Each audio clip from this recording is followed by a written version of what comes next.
Hello, I'm Yuan, you're watching Isopto. I'm back. It's been a long time since the last video, but the last year was very stressful. I done the hardest exams and I handed in my bachelor thesis now, so I can return back to my mill. I've been tinkering around on this mill for the last year and was setting the speeds so that the mill can run on a higher speed, where I broke the x-axis and just replaced it the same way it was before, but this time the screws were not cut off, so that the screws will hold better this time. And yeah, let's see what I changed to. I included a power supply. I'm now running on 24 volts, and I added a limit switch, and I added an emergency stop. And as you can see, I removed the big screws. They were sitting here to hold the workpiece, since I ran into them as I was milling, and that didn't end well for the mill. So I just removed them, and I'm going to screw down my workpieces directly on the sacrificial piece. So let's do this. I insert my plate where it should be. I change to a routine that I am drilling holes into my workpiece where I can just screw them on, so that I know where these holes are and where my screws are. And I'm going to drive now to the third hole and drill there. So there I'm going to put the third hole, and first let me screw down the workpiece on the second hole. And now we're going to turn the drill on.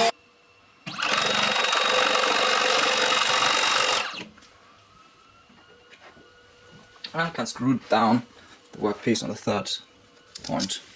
You might notice I did a mistake. I put all the three holes in the same line, and so the inner parts of the wood will get stressed on just one fiber or one region. So I'll put one hole here to spread the load. I'll set the 0 point.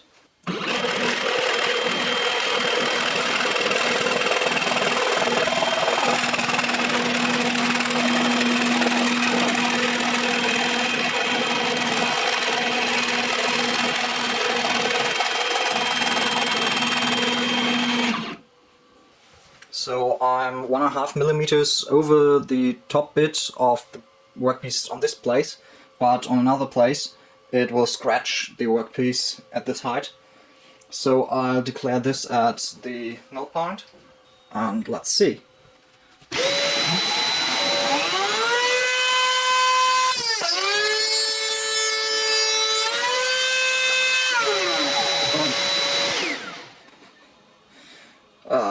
You know what went wrong?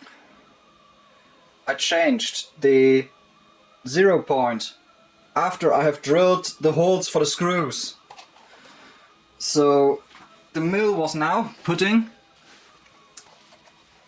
the screw points exactly where I did the holes for the workpiece. Oh no.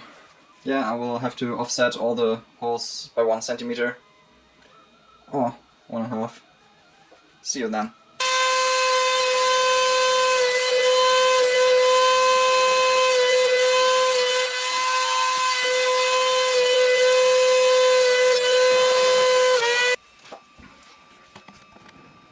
This was my tool. I will go to the shop and get a new one and reconsider my tool path. And I shouldn't put any screws in the way where I'm going to travel with the tool. That seems clever. So, hope you learned something by this. I did. So I'm back, the new mill is inserted, and let's try again. I moved the screws so that they are no longer in any path. Let's see.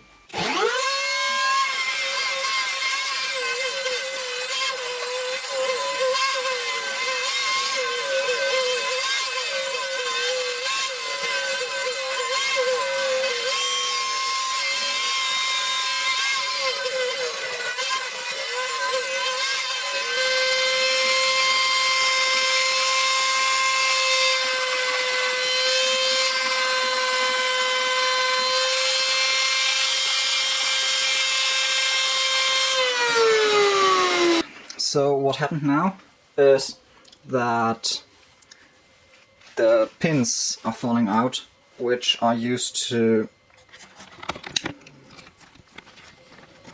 Pins are falling out, which are meant to connect the plastic tubing with the rod.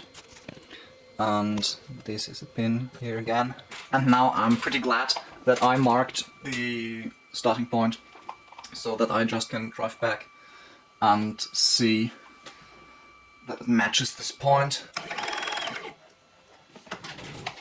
And let's start again.